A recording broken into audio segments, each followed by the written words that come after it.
Welcome to Nephi Paints. In this video, I'll be showing you how I easily painted up my Blood Angels Epic Space Marines. I really enjoyed working on these little epic models, and I'll definitely do some more in the future. With that, let's crack in. Before painting, I've undercoated the models with Corax White from Citadel. For the main coat of the colours, I've gone with Mephiston Red Air from Citadel. This is run through my airbrush, and I've just gone around the models until I had a nice even coat of this red. With the base coat down, now it's time to give them a wash. I've gone with Carroburg Crimson from Citadel here. With this colour, I'm just trying to darken up the red and get it into the cracks and crevices. The big thing to watch out for is pooling, especially on the vehicles. So with that, I've just been really careful doing a panel at a time, just making sure the wash doesn't pool too badly in certain areas. With that wash fully dried, now it's time to give the model a dry brush to pick out some of the details like the edges and the shoulder pads of the Marines. So here I've gone with two colours. The first is Squig Orange from Citadel, and the second is Averland Sunset, also from Citadel. So with the Squig Orange, I've just really lightly dry brushed this over the model, just aiming for the edges and raised areas of the models, and just trying to avoid the flat panels as much as possible.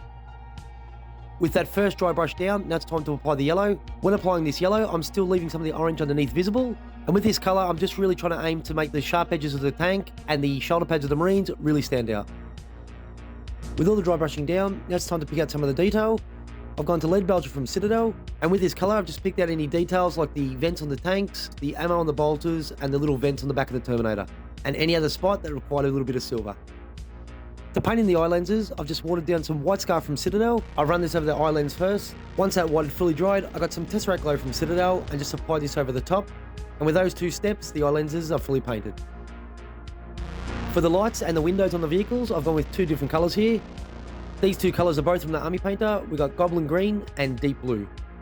The first coat is just the colour straight out of the pot applied to the model, and then I applied three more steps, just mixing a little bit of white into the paint, lightening it up a little bit, adding a little reflection to the light and the window.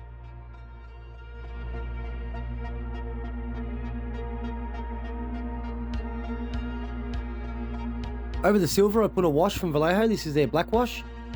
Once that had dried, I got the Leadbelcher out again and just picked out some of the edges just to brighten up the silver again.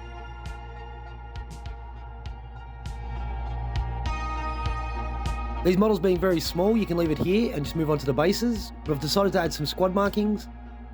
Doing this just breaks up all the red on the models and also gives the model a little bit of visual interest.